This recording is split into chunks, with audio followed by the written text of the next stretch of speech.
நம்மளுக்கு தெரிஞ்ச விஷயம் தெரியாத சில விஷயத்தை பற்றி உங்ககிட்ட டிஸ்கஸ் பண்ணிக்கலாம்னு சொல்லிட்டு மெடிக்கலி மஸ்குலர் டிஸ்ட்ரோஃபி அப்படின்ற ஒரு வார்த்தையை நம்ம நிறைய கேள்விப்பட்டுருக்கோம். இப்போ எல்லாம் மஸ்குலர் டிஸ்ட்ரோஃபி அப்படின்னா தசை சிதைவு நோய்.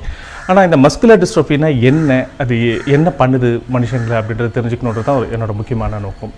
ஸோ மஸ்குலர் டிஸ்ட்ரோஃபி அப்படிங்கிறது நம்மளுக்கு தெரிஞ்ச மாதிரி ஜெனட்டிக் டிசார்டர், நம்மளுடைய பரம்பரை, நம்மளுடைய சந்ததிக்கிட்டேருந்து வந்த ஒரு ஜீன் மூலயமா, மரபணு மூலயமா வந்து நம்மளுக்கு பிறக்கக்கூடிய குழந்தைகளை பாதிக்கக்கூடிய ஒரு நோய். முக்கியமாக பார்த்திங்கன்னா ஆண் குழந்தைகளை பாதிக்குது, பெரும்பான்மையாக ஆண் குழந்தைகளை பாதிக்கும்.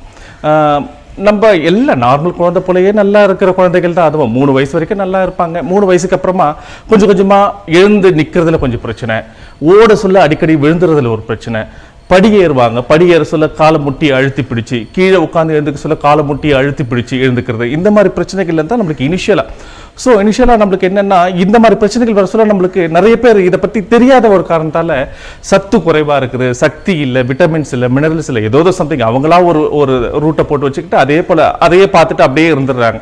ஸோ ஒரு 5-6 வயசுக்கு அப்புறமா குழந்தை வந்து ரொம்ப ஸ்ட்ரகிள் ஆகுவாங்க, நடக்கவே முடியாது, உட்கார்ந்தா எழுந்துக்கவே முடியாதுன்ற நிலைமையில் தான் டாக்டர்கிட்டே கூட்டிகிட்டு போக ஆரம்பிப்பாங்க.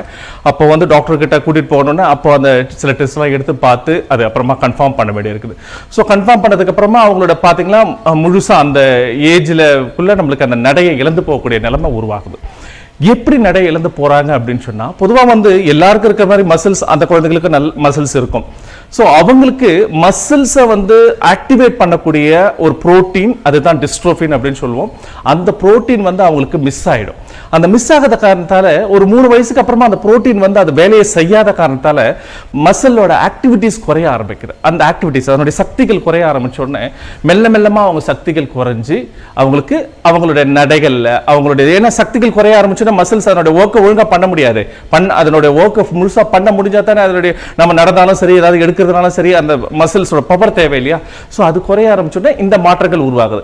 ஸோ இந்த மாற்றங்கள் உருவான உடனே இந்த மசில்ஸ் என்ன பண்ணோம்னா, நம்ம பாடியில் இருக்கக்கூடிய ஃபேட்டி டிஷ்யூஸ், அதுக்கு வந்து அஃபினிட்டி அதிகம் மசில்ஸோட டிஷ்யூஸ்க்கு, அது இழுத்து நம்ம மசிலோட வச்சுக்கிறதுனால மசில்ஸ் எப்பவுமே பல்கா தெரியும், நல்லா இருக்கிற மாதிரியே தான் இருக்கும் குழந்தைக்கு. மசில்ல எந்த வீக்னஸ் எதுவும் தெரியாது.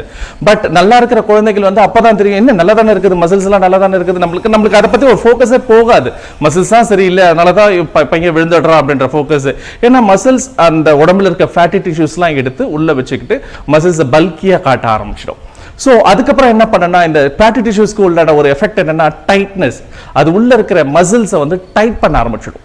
அது கண்ட்ராக்ஷன், இப்போ மசில்ஸ் வந்து ஒரு கண்ட்ராக்ஷன் ஸ்டேட்டுக்கு போன உடனே ஸோ சாதாரணமாக நம்ம பாடியோட மொபிலிட்டிஸ் எல்லாமே குறைய ஆரம்பிக்கும். ஏன்னா இப்போ கண்ட்ராக்ஷன் ஆயிடுச்சு ஒரு மசில். இப்போ நான் என் கையை வந்து மடக்கி நீட்டுறதுக்கு வந்து இந்த